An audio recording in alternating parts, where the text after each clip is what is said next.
distinguished ladies and gentlemen, anyone who knows Monte recognizes that he is a brilliant economist and a very distinguished public sector in our country. I therefore am very happy to associate myself with today's function because I make some claim to having introduced Monte to the government system way back in 1970s. Of course, there are other people also. Bimal Jalan happens to be there.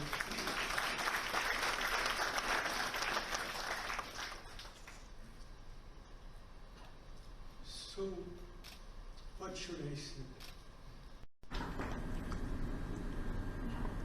So, what should I say?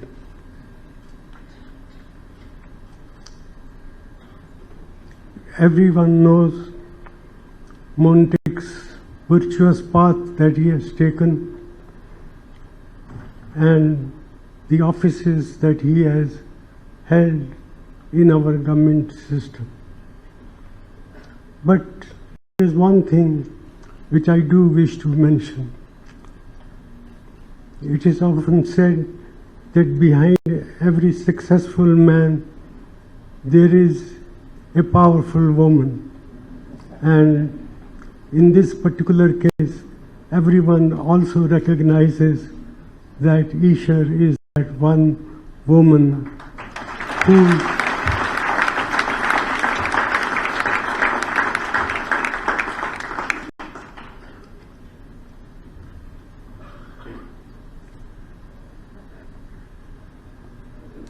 Monte's career path is well known. I don't want to talk about his days as St. Stephen student, but I do know that Monte, when he was at Oxford, he got a distinguished first, congratulatory first in the PPE. He was the president of the Oxford Union, and from there he went on to the World Bank. At the age of 28, he became the chief of the income distribution division in the World Bank. And during that period, along with Professor Hollis Chenery, he wrote a very influential book, Redistribution with Growth, which signified the policy direction that Mr. McNamara, the then World Bank chairman, wanted to give to the work of the World Bank. And from there on to the Government of India is a well-known story. I tried to persuade Monte to come back to India, and he and Isha thought about it, and when I broached this subject with them in Washington, they asked me what are the facilities that will be available, and I wanted to make absolutely clear that I was not promising them anything except their love for their country. And that's how Monte's whole career path has been characterized by love for his country. And it has been a privilege for me to work with Monte, and he and Shri P. Chidambaram, if they were not there at the crucial time in 91 in the Ministry of Commerce, the story of the reforms could not have been as favorable as it turned out to be.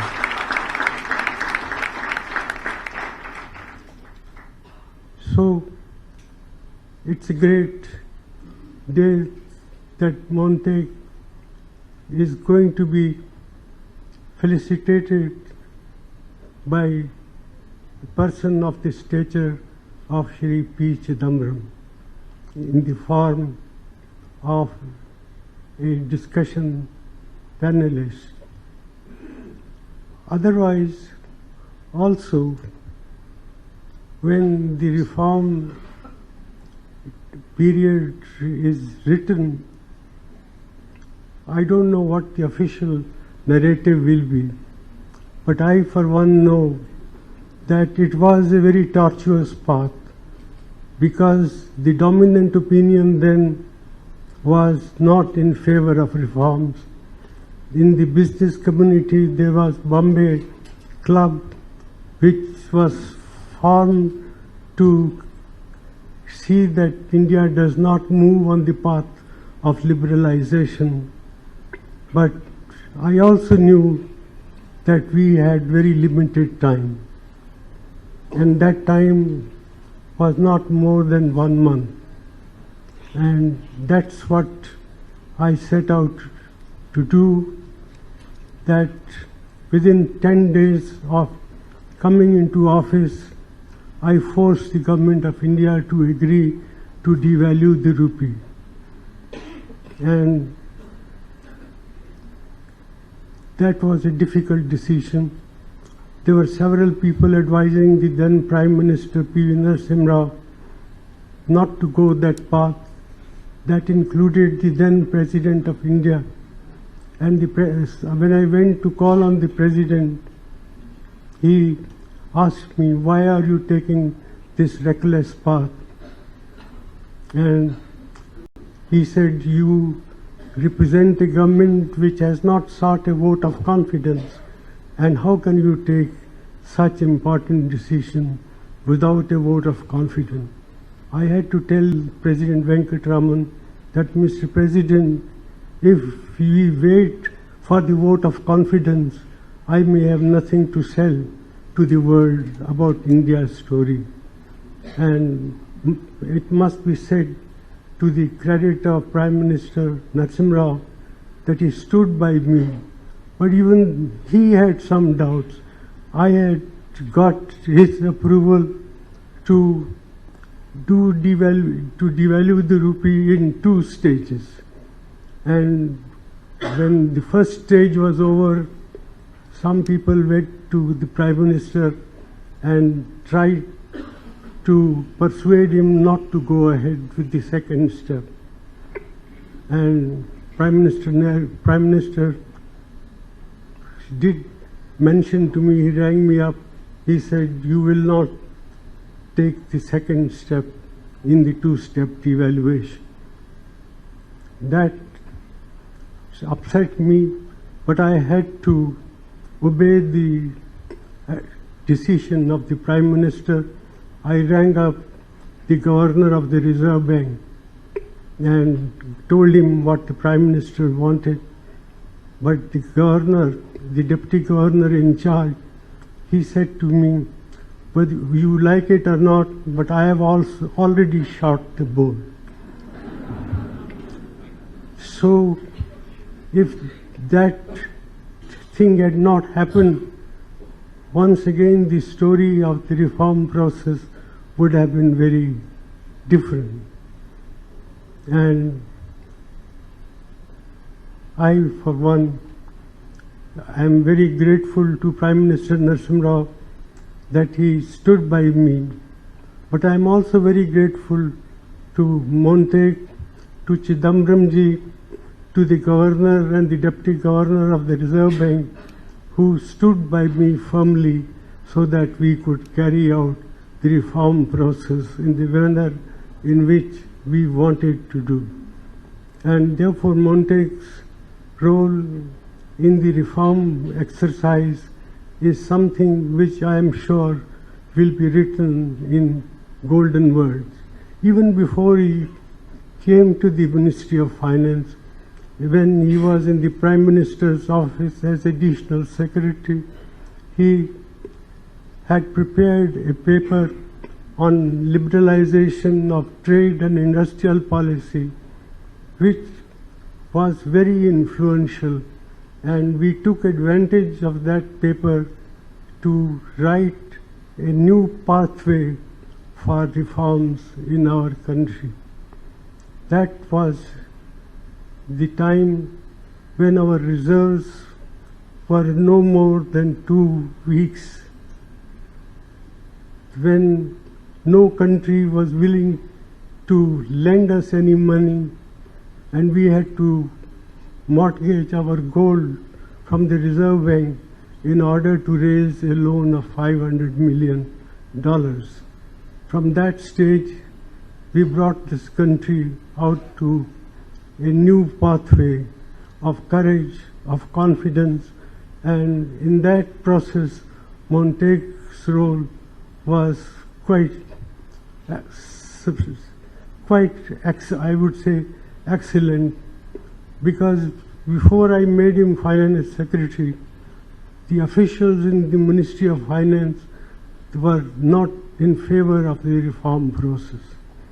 And I had to tell them that, gentlemen, if you do not agree with what we plan to do, for God's sakes, go.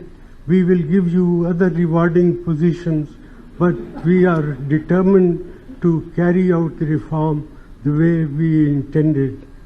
And I brought Montague to the Ministry of Finance as Finance Secretary, first as Economic Affairs Secretary, then as Finance Secretary, and he played an outstanding role in providing new leadership of courage, of innovation to the whole process of reform.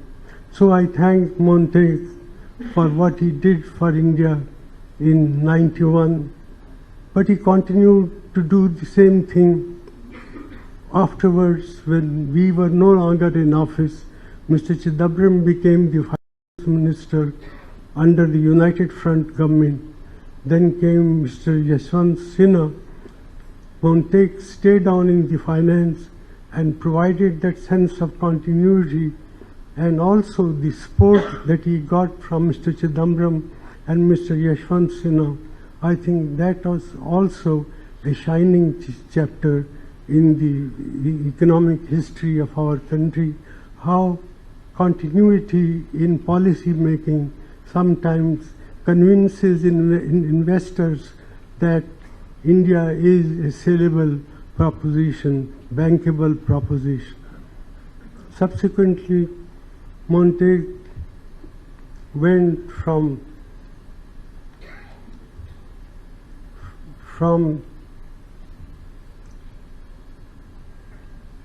finance to the Planning Commission, and from Planning Commission he again went back to the IMF, where the fund had set up an independent evaluation officer. The director's post was falling vacant.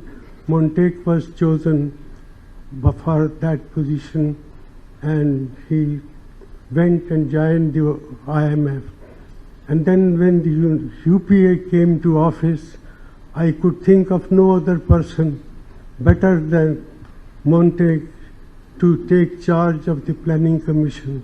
And the 10 years that he spent as the Deputy Chairman of the Planning Commission, he played a transformatory role in giving the Planning Commission a new sense of direction, of innovation, of creative thinking, and that is the reason why India saw a sharp increase in growth rate from the first 7 months, for the first 7 years of the UPA saw the growth rate of over 8.5%.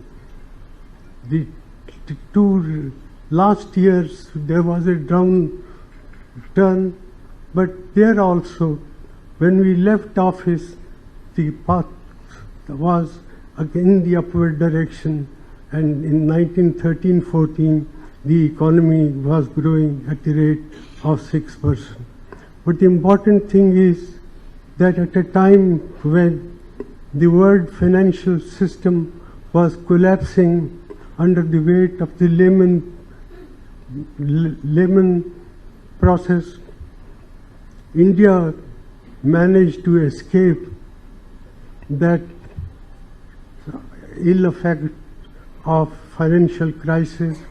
We escaped, and that also is due to Mr. Chidambaram, that also is due to Montague's giant exercise in ensuring that our economy does not collapse under the weight of the international financial crisis.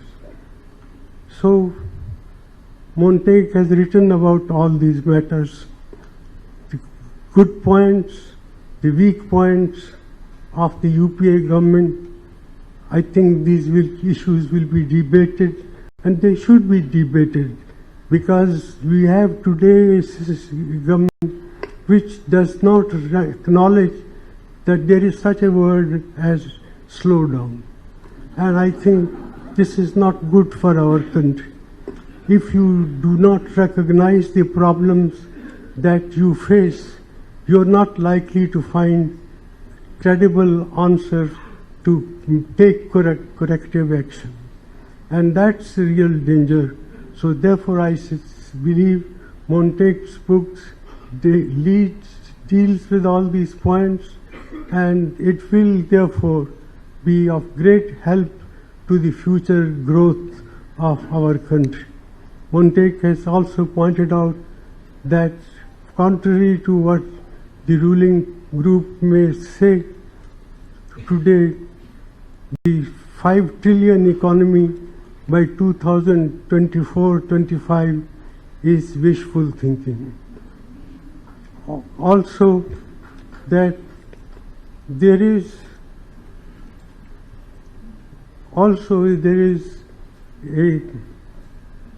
no reason to expect that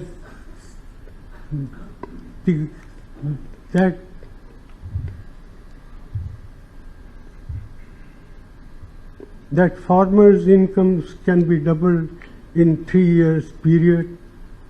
And at the same time he said we must work for high rate of growth, and that 8% growth rate is feasible proposition, but it requires a rethinking about the role of fiscal policy, fiscal development of the country. There's need for tax reforms in a much bolder way, because he said, as he points out, in our country, if you look at the real picture, the real fiscal deficit, center state combined, is as high as 9%, and that's not good for satisfying our ambitions of having a dynamic economy growing at the rate of 8 to 10%. Therefore, he ends up by advocating fiscal reforms, tax reforms, also increasing expenditure in directions in which it should be increased, that is infrastructure, health, education, defense, and all these activities require much greater attention than they have received in the past. So I do believe that I hope there will be a consensus among right-thinking persons about the path that Montague has identified for dealing with the economic situation in our country. With these words, I thank Montague for having written about the 10 years of the UPA. There will be question marks. There should be question marks, and I hope there will be a solid debate that will produce a better program for carrying the reform process further. I do believe that there is need for rethinking the informed process, fresh, second generation of reforms requires new pathways, and these new pathways can emerge only through solid discussion of the alternatives that our country faces and the challenges that our country faces. And I hope and trust that this book will provide that incentive element to facilitate the process of dialogue, the process of discussion about the future and the challenges that our country faces. So I thank Montague for having taken this trouble of writing this book. As I said, this is a collective effort, and I thank Isher for having egged Montague on to produce this book. Thank you very much.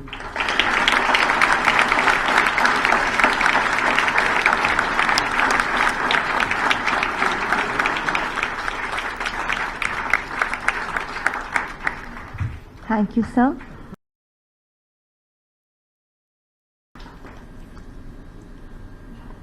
So, what should I say?